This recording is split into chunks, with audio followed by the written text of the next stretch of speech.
Perbuatan hukum ialah perbuatan setiap subjek hukum atau orang atau badan hukum yang mengakibatkan timbul yang dilakukan oleh subjek hukum yang akibatnya diatur oleh hukum.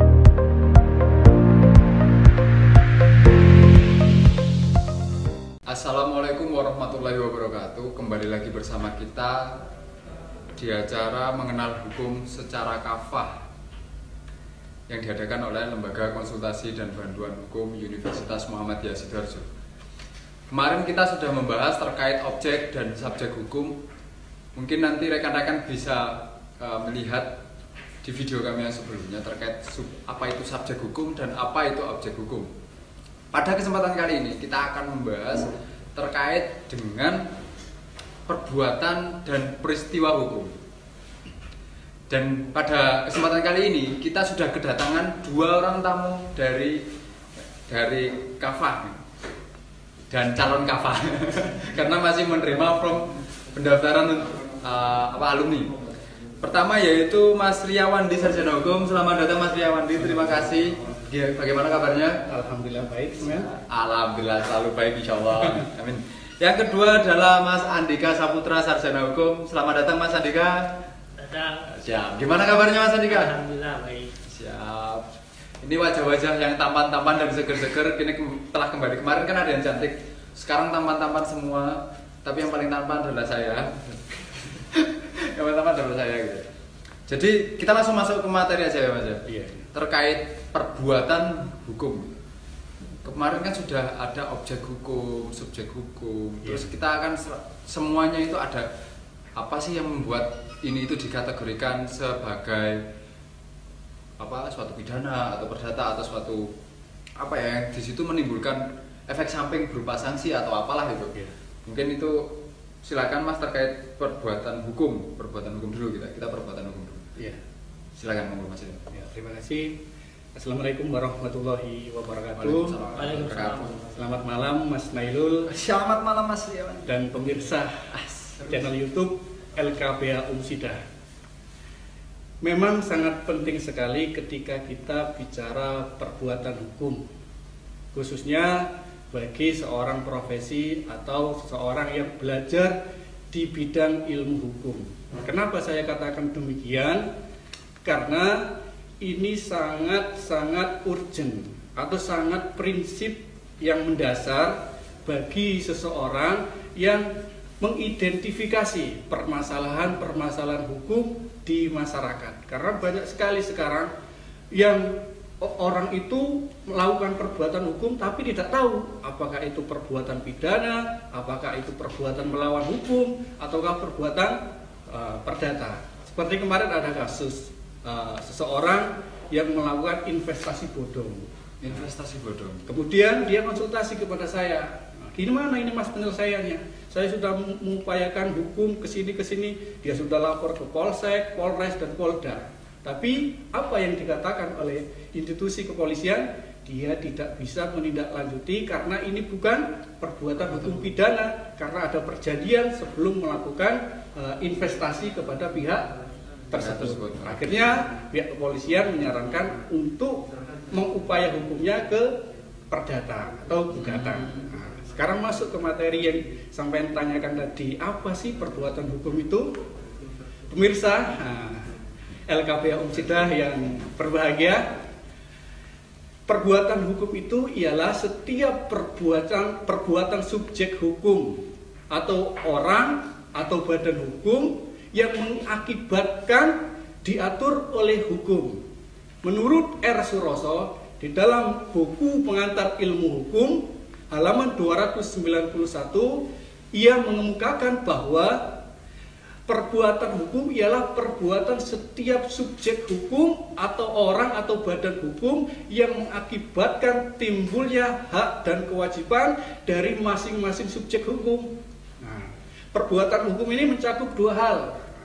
Yang pertama subjek hukum dan objek hukum. Subjek hukum dalam arti apa? Dia mempunyai hak asasi manusia, hak publik, hak melakukan keperdataan. Sedangkan objek hukum ialah hak kepemilikan, hak jual beli, kemudian melakukan perikatan dan pernikahan. Kepemilikan juga nanti dibagi lagi, ada kepemilikan benda tak berwujud, juga ada kepemilikan benda yang berwujud. Benda berwujud seperti benda bergerak, benda dan tak bergerak seperti apa saja. Itu nanti diuraikan secara luas kalau kita belajar di fakultas atau prodi ilmu hukum. Jadi seperti ini. Untuk Mas Andika mungkin ada tambahan terkait perbuatan hukum itu sendiri itu apa? Sebelumnya saya di sini ya untuk menyampaikan perbuatan hukum itu saya di sini bukan soal menggurui, cuman ini sedikit yang saya ketahui mengenai pembelajaran yang saya dapat dan juga beberapa sumber yang saya baca. Itu suatu perbuatan hukum adalah suatu yang dilakukan oleh subjek hukum yang akibatnya diatur oleh hukum. Subjek hukum ini ada lagi, yaitu yang pertama itu bisa subjek hukum ini dari orang, yang kedua itu bisa dari badan hukum. Contohnya kalau badan hukumnya seperti perusahaan atau korporasi lah namanya gitu ya. Kalau dalam hal perbuatan hukum ini lagi dibagi dalam perbuatan hukum sepihak. Contohnya dalam perbuatan hukum sepihak ini dalam contoh pewarisan itu cumanya satu pihak, yaitu pewaris tersebut, hanya pewaris tersebut yang melakukan perbuatan hukumnya. Menurut saya sih begitu. Terus yang kedua itu ada perbuatan hukum dua pihak. Perbuatan hukum dua pihak itu melibatkan dua person atau dua orang yang melakukan. Contohnya kita langsung ke contohnya aja lebih gampang lah dari dipahami lah ya. Contohnya seperti dalam perjanjian itu ada contoh dua belah pihak yang harus melakukan suatu timbal balik yang harus dilakukannya untuk memenuhi persetujuan tersebut. Dan kewajiban tersebut. Kewajibannya tersebut. Terus ini ya, ini tadi kan terkait dengan perbuatan hukum. Terus ini juga ada istilah di hukum sendiri, itu adalah peristiwa hukum. Perbedaan antara peristiwa hukum sama perbuatan hukum itu sendiri gimana itu? Apa? Monggo Mas Riyawandi dulu deh. Terima kasih Mas Nailul yang tampang. Saya malu. Peristiwa hukum itu suatu peristiwa yang dapat menggerakkan hukum atau menimbulkan hak dan kewajiban. Peristiwa hukum itu sendiri ada dua. Ada peristiwa perbuatan manusia dan ada peristiwa bukan perbuatan manusia. Batasannya apa?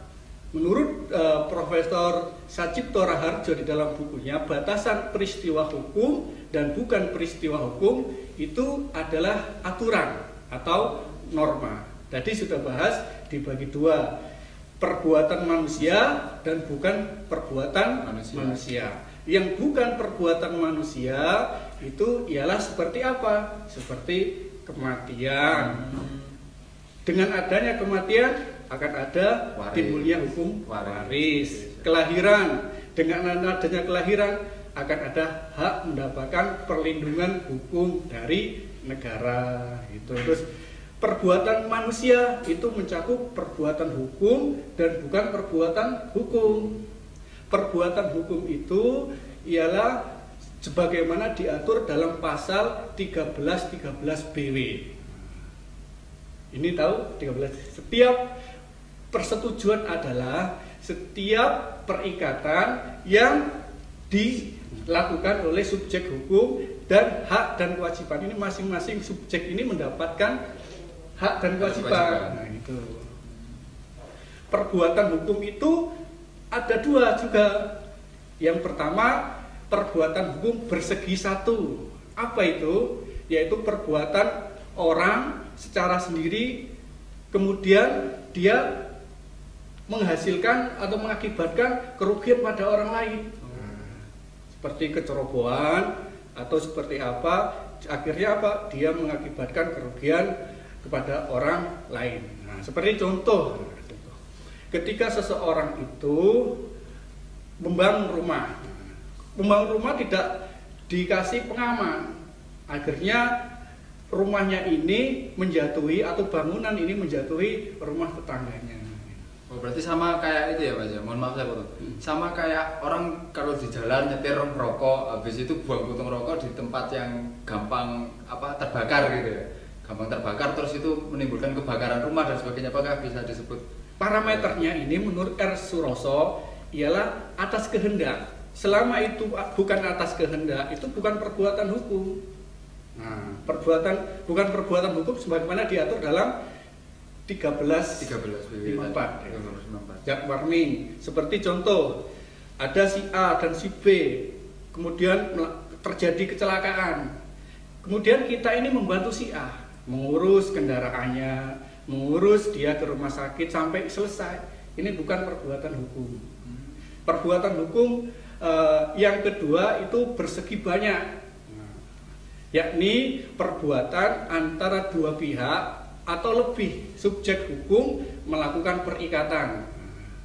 Contoh perjanjian, perikatan, membuat PT, atau seperti pegawai dengan pekerja, dia kan melakukan hubungan, perikatan. Subjek hukumnya apa? Perusahaan dan pekerja. Masing-masing mempunyai hak Dan kewajibannya masing-masing. Pekerja mempunyai hak untuk mendapatkan upah. Pekerja mempunyai kewajiban untuk bekerja di perusahaan tersebut. Perusahaan pun demikian. Perusahaan mempunyai kewajiban menggaji pekerja itu tadi. Mungkin seperti itu lebih spesifiknya. Silakan Mas Andika, kayaknya tadi sudah wih gitu. Silakan. Menarik sekali dari Mas Rian. Itu pembahasannya tadi. Cuman saya langsung saja ke peristiwa hukum itu. Peristiwa hukum itu bisa lagi dibagi menjadi peristiwa biasa dan peristiwa hukum. Kalau dalam kita lebih pahamnya, maksudnya lebih bisa dimengerti, itu kita langsung saja peristiwa biasa itu kita langsung saja ke contohnya ya. Peristiwa biasa itu contohnya seperti ini, ada seseorang yang sedang mengemudi mobil. Tapi tiba-tiba di jalan ada pohon tumbang yang menimpa mobil. Itu disebut peristiwa biasa. Nah, peristiwa biasa ya, walaupun itu musibah ya. Ini masuk dalam kategori hukumnya ya, itu peristiwa biasa. Nah, contohnya kalau peristiwa tersebut dikatakan peristiwa hukum, contohnya apabila si pengemudi mobil tersebut dia melakukan asuransi. Itu kan ada lagi disebut lagi peristiwa hukum karena pengemudi mobil tersebut melakukan asuransi. Itu ada tindakan hukumnya lah gitu. Setelah mobil tadi rusak atau asuransi kecelakaannya, asuransi kematiannya gitu kan, ada perbuatan hukumnya gitu. Setelah itu ada hak dari yang kecelakaan tadi, bisa dibilang, sama kewajiban dari pihak asuransi gitu ya. Begitu peristiwanya, peristiwa hukum dan peristiwa biasa. Itu kalau seandainya digambarkan dengan contoh kasus kecelakaan mobil karena tertimpa pohon gitu ya. Iya. Dan ada lagi seperti contoh, kita lebih banyak ke contoh lah ya, lebih paham lah ya. Seandainya kalau peristiwa hukum begini, kalau ada seseorang yang ingin merental mobil atau ingin meminjam mobil, apabila mobil itu dipinjam oleh si perental dan dikembalikan lagi, itu dinamakan itu peristiwa biasa gitu, nggak ada akibat hukumnya gitu. Apabila si perental mobil tadi tersebut melakukan itikat yang jelek atau itikat buruk, yaitu dalam hal penggelapan, itu penggelapan mobil nggak dikembalikan atau dilarikan gitu. Nah, itu bisa dikategorikan ke dalam peristiwa hukum itu. Oh, jadi penggelapan namanya.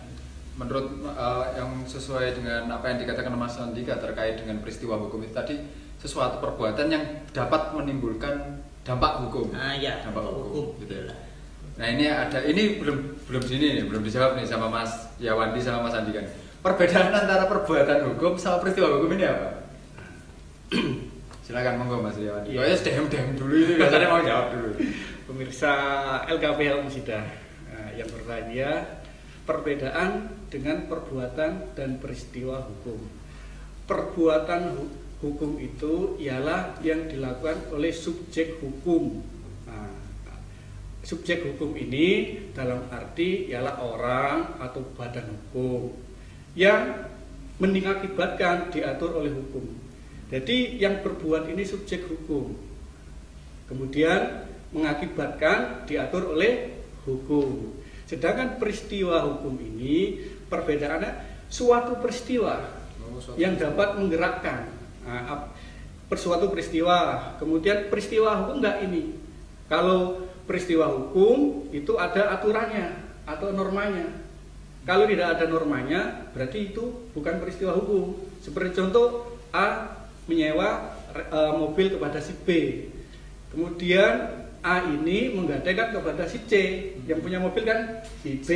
Kemudian si B mengambil mobil kepada si C, maka tindakan si B ini bukan perbuatan melawan hukum atau berbuatan melanggar hukum karena dia hak dia, karena mobilnya dia. Nah, tapi kalau yang ini perbuatan hukum si A ini karena menggadaikan kepada si C itu. Padahal itu bukan milik dia. Ya. Gitu. Silakan Mas Andika. Saya. Kalau menurut saya ya perbuatan hukum itu kita ambil aja istilahnya perbuatan. Perbuatan itu suatu hal yang dilakukan oleh subjek hukum, yaitu subjek hukum itu terbagi dua, yaitu yang pertama person atau orang, dan yang kedua itu badan hukum yang ada akibat hukumnya. Yang saya contohkan tadi itu kayak perbuatan hukum tersebut dalam hal gini lah ya, dalam hal apabila pencurian mobil yang dilakukan oleh seseorang, maksudnya perbuatan ini kan mengakibatkan perbuatan hilangnya mobil tersebut itu atau pencurian lah, bisa dikatakan pencurian gitu kan, hilang mobilnya akibat hukumnya pencurian, yaitu di 362 pasal di KUHP bisa dikenakan pasal 362 pencurian. Begitu kalau menurut saya perbuatan hukum ya yang dilakukan oleh orang atau badan hukum. Kalau sedangkan peristiwa hukum itu, yaitu peristiwa itu kita berangkat lagi dalam istilah peristiwa itu kejadian ya. Kejadian itu bisa tadi yang saya contohkan tadi, ada kejadian biasa dan ada kejadian yang mengakibatkan perbuatan hukum. Yang kejadian biasa tadi seperti apabila terjadinya kecelakaan tadi yang mobilnya tertimpa pohon tadi itu, apabila dia tidak mengikuti asuransi itu kan tidak ada akibat hukumnya, itu disebutkan peristiwa atau kejadian biasa. Begitu. Kalau seandainya saya sederhanakan, kalau perbuatan itu sudah pasti sadar, tapi kalau peristiwa itu belum tentu sadar gitu. Ya. Karena kayak tadi ada peristiwa terkait dengan pohon yang jatuh, itu kan tanpa kita sadari, tanpa kita rencanakan dan sebagainya. Tidak dikendaki lah itu. Belum dikendaki. Peristiwa itu mencakup dua. Ada peristiwa yang tidak ada kehendak. Seperti kecelakaan itu kan bukan kehendak. Seperti kelahiran kan bukan kehendak. Kematian kan bukan kehendak, akan timbul hukum. Tapi kalau yang peristiwa manusia, yang perbuatan manusia, ini ada dua juga, yakni perbuatan hukum dan bukan perbuatan hukum. Perbuatan hukum apa? Perbuatan hukum diatur dalam pasal 13 BW. Ada perbuatan yang bersegi satu. Contoh sebelumnya itu gak pakai masker gak kena hukum. Nah, sekarang karena ada aturan menggelar acara di depan publik, kemudian tidak pakai masker, tidak pakai standar COVID protokol kesehatan, prokes ya. Maka akibatnya apa? Akibatnya dia kena sanksi, kena hukum itu. Karena ada aturan. Sebelumnya tidak masalah, bukan perbuatan hukum. Karena ada aturan sekarang, maka itu termasuk perbuatan hukum. Gitu. Siap.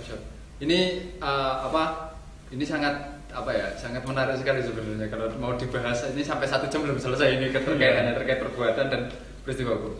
Tapi gara-gara kita sudah sudah di calling terkait waktu dan sebagainya kan, sudah mau time up gitu katanya panitianya itu. Jadi saya minta saya minta close statement dari Mas Riyawandi sama Mas Andika terkait hukum, pembelajaran hukum, dan yang pasti terkait tema kita pada malam hari ini, dan juga dengan tema kita mengenal hukum secara kafah, secara menyeluruh ini. Monggo, siapa dulu ini? Silakan, monggo. Mas Riyawandi dulu. Mas Riyawandi juga ya. Terima kasih. Mengenal hukum itu sangat penting, termasuk perbuatan hukum dan peristiwa hukum. Karena ini sangat prinsip yang mendasar terkait pengetahuan ilmu hukum tentang perbuatan hukum dan peristiwa hukum. Dan perbuatan hukum itu ini bisa kita pahami bahwa ada perbuatan hukum yang ada kesengajaan, kemudian ada perbuatan yang bukan perbuatan hukum, artinya tidak ada kehendak, kemudian peristiwa yang bukan peristiwa buatan manusia, bukan peristiwa manusia seperti kematian dan kelahiran yang akan mengakibatkan timbulnya hukum waris atau hak-hak yang pada anak si lahir tersebut. Mungkin kepada pemirsa yang melihat channel YouTube LKBH Umsidah, bahwa belajar di Umsidah ini sangat-sangat membantu bagi kita untuk mengetahui tentang permasalahan-permasalahan hukum yang mendasar, tentang hukum-hukum yang ada di lapangan, sangat menunjang sekali. Mungkin seperti itu. Jadi pentingnya belajar hukum gitu ya Mas Irawan ya. Makanya kuliah di jurusan hukum. Gitu. Silakan Mas Andika terkait close statement. Kalau closing statement dari saya ya sedikit aja lah. Kalau kan sekarang ini kan banyak orang seolah-olah mengatakan hukum itu tidak benar atau hukum itu tidak adil. Kalau menurut saya itu adalah hal yang rancu atau hal yang tanpa landasan seseorang tersebut mengatakan hukumnya tidak benar. Kalau menurut saya itu hukumnya itu telah benar, telah sesuai apa adanya, tetapi itu bukan di hukumnya, tetapi dengan bagaimana yang penegak hukumnya tersebut atau orangnya tersebut yang akan melakukan atau mengaplikasikan hukum tersebut. Apakah sesuai dengan hukumnya, cuman di pribadinya, personalnya gitu, bukan hukumnya ya. Kalau menurut saya sih begitu. Jadi lebih ke kesadaran hukum personalnya gitu. Personalnya, pribadinya gitu. Bagaimana caranya? Yaitu dengan kesadaran diri kita untuk menaati hukum lah gitu. Yang tidak menaati hukum, yang mengikuti aturan-aturan yang ada gitu, yang tidak seandainya kalau ada hal atau peraturan yang maksudnya untuk mencari-cari celah lah gitu, jangan mencari celah lah dalam hal begitu. Nah, taati aja aturannya, hukumnya gitu, hukumnya sudah benar kok. Keren sekali close statement dari Mas Andika sama Mas Riyawandi. Terima kasih Mas Andika dan terima kasih juga Mas Riyawandi atas kehadirannya. Jadi kelas saya kan juga pengen close statement tuh biar sama kayak Mas Riyawandi sama kayak Mas Andika. Jadi saya menggabungkan aja dua close statement dari kedua pemateri kita. Jadi belajar hukum itu penting karena apa? Setiap hari kita ini selalu berselimut dengan hukum, atau bisa dibilang kita ini selalu bertemu dengan hukum, mulai dari kita bangun tidur sampai kita tertidur lagi. Kita itu selalu bertemu dengan hukum karena kita selalu di situ harus memenuhi hak-hak dan kewajiban kita. Oleh karena itu sangat penting kita mengerti terkait hukum, apa itu hukum, terus peraturan-peraturan, perbuatan apa yang bisa kita lakukan, perbuatan apa yang tidak boleh kita lakukan.